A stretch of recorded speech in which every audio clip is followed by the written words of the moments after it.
To whom does your life belong? Who owns you? Most people instinctively answer, I own myself.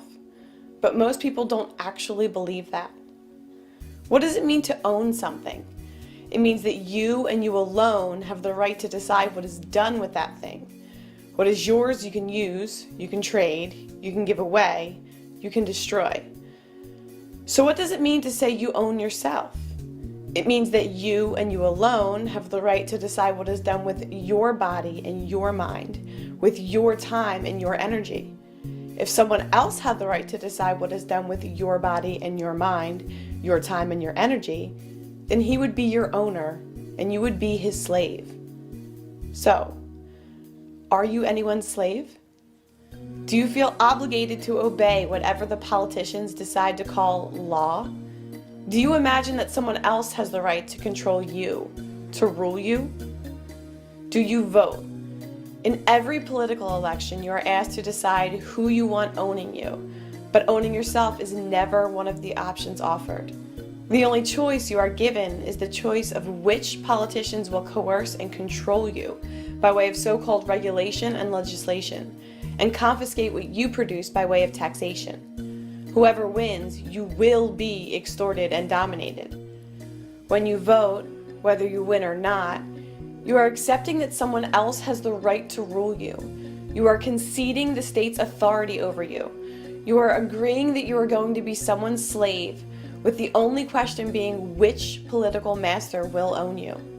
If you believe that you have an obligation to pay taxes, if you concede that it is up to someone else to decide how much of your earnings they will let you keep, then you are their slave. If you own yourself, you don't need the permission of anyone, any individual, any group, any collective, any country, any legislature, to run your own life, make your own choices, and keep the fruits of your own labor.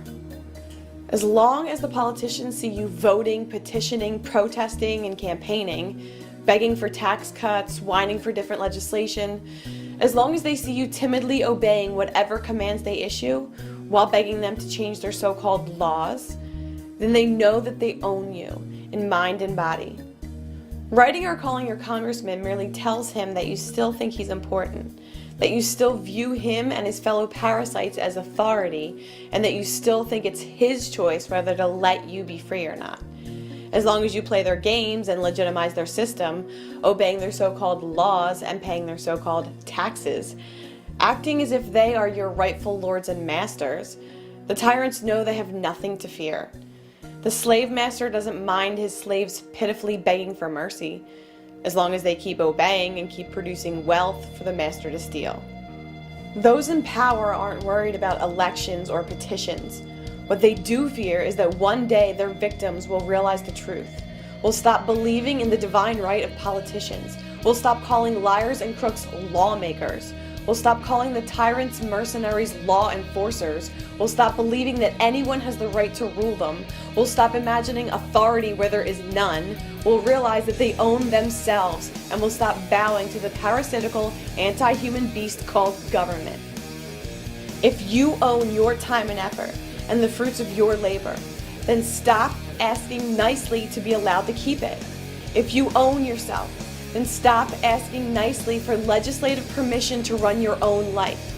If you actually believe in unalienable rights and individual liberty and freedom, then stop asking nicely for the sociopathic parasites to let you be free. For humanity to be free, people need to stop thinking, talking, and acting like slaves. Stop bowing to megalomaniacs. Stop paying tribute to sociopaths. Stop obeying political parasites. If you truly understand that you own yourself, then start acting like it.